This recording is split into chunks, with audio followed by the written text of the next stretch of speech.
ओम उमा महेश्वराय नमः। आप सभी का हमारे YouTube चैनल पर हार्दिक स्वागत है। आज सुने शिव महापुराण में आगे की कथा। आज की कथा है ब्रह्मा जी की काली देवी से प्रार्थना और दक्ष की तपस्या। आइए भगवान शिव के चरणों में नमन करते हुए कथा को शुरू करते हैं। नारद जी बोले, पूज्य पिताजी, विष्णु जी के वहाँ से चले जाने पर क्या हुआ? ब्रह्मा जी कहने लगे कि जब भगवान विष्णु वहाँ से चले गए तो मैं देवी दुर्गा का स्मरण करने लगा और उनकी स्तुति करने लगा। मैंने माँ जगदम्बा से यही प्रार्थना की कि वे मेरा मनोरथ पूर्ण करें। वे पृथ्वी पर अवतरित होकर भगवान शिव का वरण कर उन्हें विवाह बंधन में बांधे। मेरी अनन्य भक्ति स्तुति से प्रसन्न हो योग निद्रा चामुंडा मेरे सामने प्रकट हुई। उनकी कज्जल सी कांति रूप सुंदर और दिव्य था। वे 4 भुजाओं वाले शेर पर बैठी थी। उन्हें सामने देख मैंने उनको अत्यंत नम्रता से प्रणाम किया और उनकी पूजा उपासना की। तब मैंने उन्हें बताया कि देवी, भगवान शिव रुद्र रूप में कैलाश पर्वत पर निवास कर रहे हैं। वे समाधि लगाकर तपस्या में लीन हैं। वे पूर्ण योगी हैं। भगवान रुद्र ब्रह्मचारी हैं और वे गृहस्थ जीवन में प्रवेश नहीं करना चाहते। वे विवाह नहीं करना चाहते, अतः आप उन्हें मोहित कर उनकी पत्नी बनना स्वीकार करें। हे देवी, स्त्री के कारण ही भगवान शिव ने मेरा मजाक उड़ाया है और मेरी निंदा की है। इसलिए मैं भी उन्हें स्त्री के लिए आसक्त देखना चाहता हूँ। देवी, आपके अलावा कोई भी इतना शक्तिशाली नहीं है कि वह भगवान शंकर को मोह में डाले। मेरा आपसे अनुरोध है कि आप प्रजापति दक्ष के यहाँ उनकी कन्या के रूप में जन्म लें और भगवान शिव का वरण कर उन्हें गृहस्थ आश्रम में प्रवेश कराएं। देवी चामुंडा बोली, हे ब्रह्मा, भगवान शिव तो परम योगी हैं। भला उनको मोहित करके तुम्हें क्या लाभ होगा? इसके लिए तुम मुझसे क्या चाहते हो? मैं तो हमेशा से ही उनकी दासी हूँ। उन्होंने अपने भक्तों का उद्धार करने के लिए ही रुद्र अवतार धारण किया है। ये कहकर वे शिव जी का स्मरण करने लगी।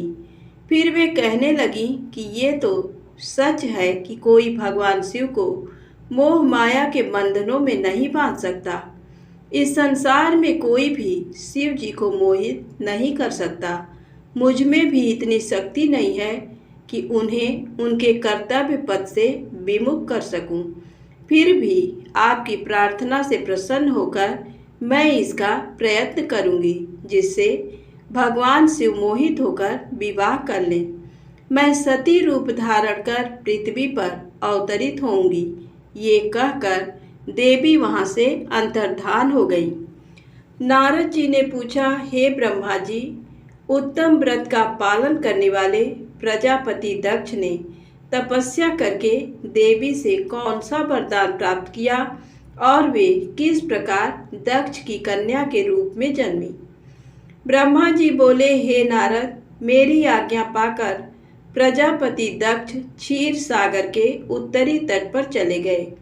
वे उसी तट पर बैठकर देवी उमा को अपनी पुत्री के रूप में प्राप्त करने के लिए उन्हें हृदय से स्मरण करते हुए तपस्या करने लगे।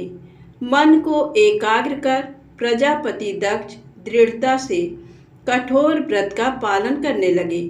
उन्होंने 3000 दिव्य वर्षों तक घोर तपस्या की। वे केवल जल और हवा ही ग्रहण करते थे।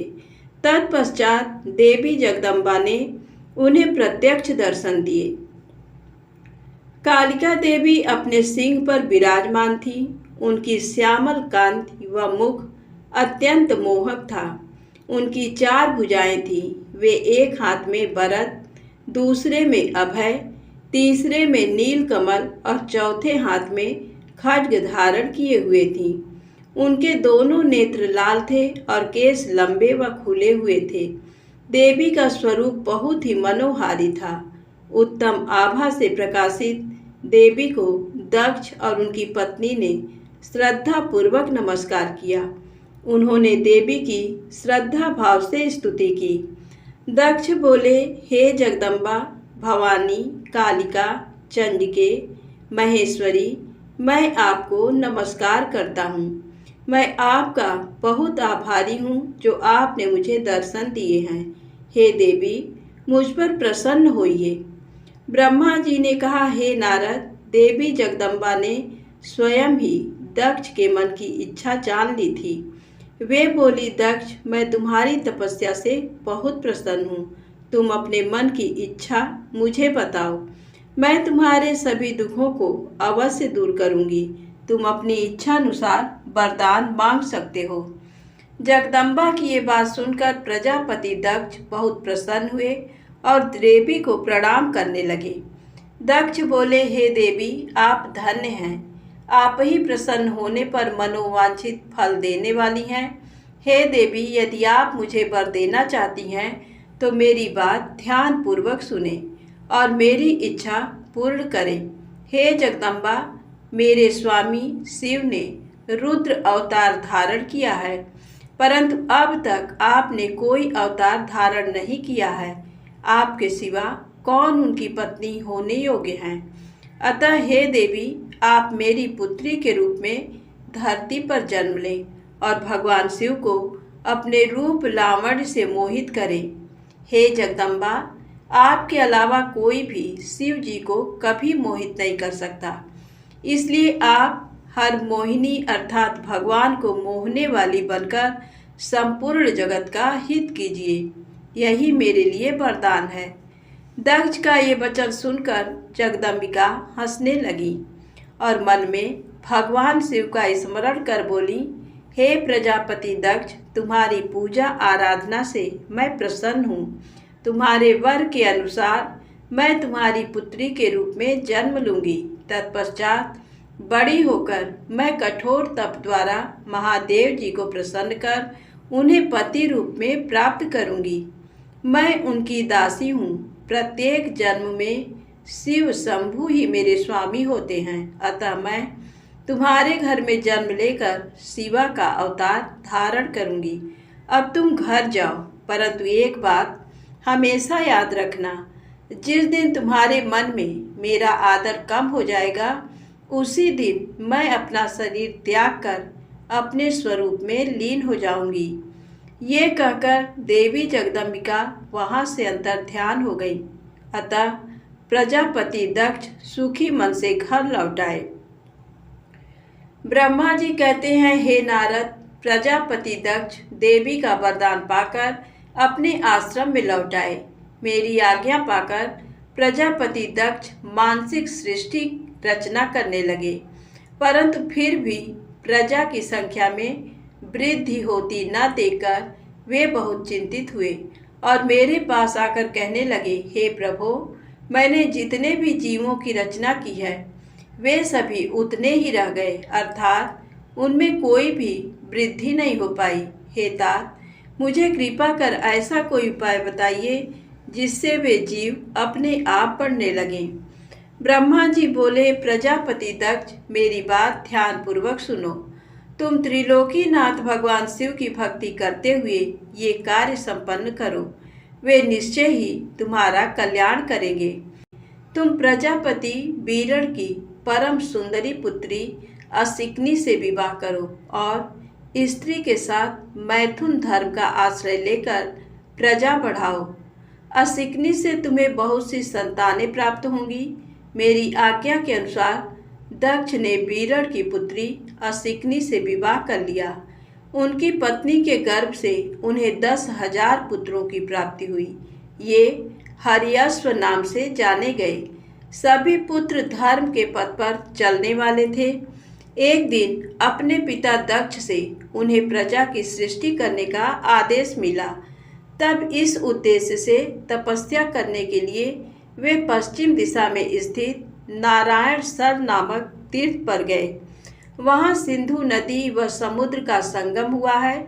उस पवित्र तीर्थ के जल के स्पर्श से उनका मन उज्जवल और ज्ञान से संपन्न हो गया। वे उसी स्थान पर प्रजा की वृद्धि के लिए तप करने लगे। नारद, इस बात को जानने के बाद तुम श्री हरि विष्णु की इच्छा से उनके पास गए और बोले, दक्ष पुत्र हर्यश्वगण, तुम पृथ्वी का अंत देखे बिना सृष्टि की रचना करने के लिए कैसे उद्यत हो गए। ब्रह्मा जी बोले, हर्यश्व बड़े ही बुद्धिमान थे। वे तुम्हारा प्रश्न सुनकर उस पर विचार करने लगे। वे सोचने लगे कि जो उत्तम शास्त्र रूपी पिता के निवृत्ति परक आदेश को नहीं समझता, वह केवल रजोगुण पर विश्वास करने वाला पुरुष सृष्टि निर्माण का कार्य कैसे कर सकता है। इस बात को समझकर वे नारद जी की परिक्रमा करके ऐसे रास्ते पर चले गए जहाँ से वापस लौटना असंभव है। जब प्रजापति दक्ष को ये पता चला कि उनके सभी पुत्र नारद से शिक्षा पाकर मेरी आज्ञा को भूलकर ऐसे स्थान पर चले गए जहाँ से लौटा नहीं जा सकता, तो दक्ष इस बात से बहुत दुखी हुए। वे पुत्रों के वियोग को सह नहीं पा रहे थे। तब मैंने उन्हें बहुत समझाया और उन्हें सांत्वना दी। तब पुनः दक्ष की पत्नी असिकनी के गर्भ से सबलाश्व नामक एक सहस्त्र पुत्र हुए। वे सभी अपने पिता की आज्ञा को पाकर पुनः तपस्या के लिए उसी स्थान पर चले गए जहाँ उनके बड़े भाई गए थे। नारायण सरोवर के जल के स्पर्श से उनके सभी पाप नष्ट हो गए और मन शुद्ध हो गया। वे उसी तट पर प्रणव मंत्र का जाप करते हुए तपस्या करने लगे। तब नारद, तुमने पुनः वही बातें जो उनके भाइयों को कही थी उन्हें भी बता दी और तुम्हारे दिखाए मार्ग के अनुसार वे अपने भाइयों के पद पर चलते ऊर्ध्व गति को प्राप्त हुए। दक्ष को इस बात से बहुत दुख हुआ और वे दुख से बेहोश हो गए। जब प्रजापति दक्ष को ज्ञात हुआ कि ये सब नारद की वजह से हुआ है, तो उन्हें बहुत क्रोध आया। संयोग से तुम भी उसी समय वहां पहुंच गए। तुम्हें देखते ही क्रोध के कारण वे तुम्हारी निंदा करने लगे और तुम्हें धिक्कारने लगे। वे बोले, तुमने सिर्फ दिखाने के लिए ऋषियों का रूप धारण कर रखा है। तुमने मेरे पुत्रों को ठग कर उन्हें भिक्षुओं का मार्ग दिखाया है। तुमने लोक और परलोक दोनों के श्रेय का नाश कर दिया है। जो मनुष्य ऋषि, देव और पितृगणों को उतारे बिना ही मोक्ष की इच्छा मन में लिए माता पिता को त्याग कर घर से चला जाता है, सन्यासी बन जाता है, वह अधोगति को प्राप्त हो जाता है। हे नारद, तुमने बार बार मेरा अमंगल किया है, इसलिए मैं तुम्हें शाप देता हूँ कि तुम कहीं भी स्थिर नहीं रह सकोगे। तीनों लोकों में विचरते हुए तुम्हारा पैर कहीं भी स्थिर नहीं रहेगा, अर्थात तुम्हें ठहरने के लिए सुस्थिर ठिकाना नहीं मिलेगा। नारद, यद्यपि तुम साधु पुरुषों द्वारा सम्मानित हो, परंतु तुम्हें शोकवश दक्ष ने ऐसा शाप दिया जिसे तुमने शांत मन से ग्रहण कर लिया और तुम्हारे मन में किसी प्रकार का विकार नहीं आया। धन्यवाद। आज की कथा समाप्त होती है। प्रेम से बोलें शंकर भगवान की जय। दोस्तों, वीडियो पसंद आए तो कृपया ज़्यादा से ज़्यादा शेयर करें, लाइक करें, सब्सक्राइब करें। जय भोलेनाथ।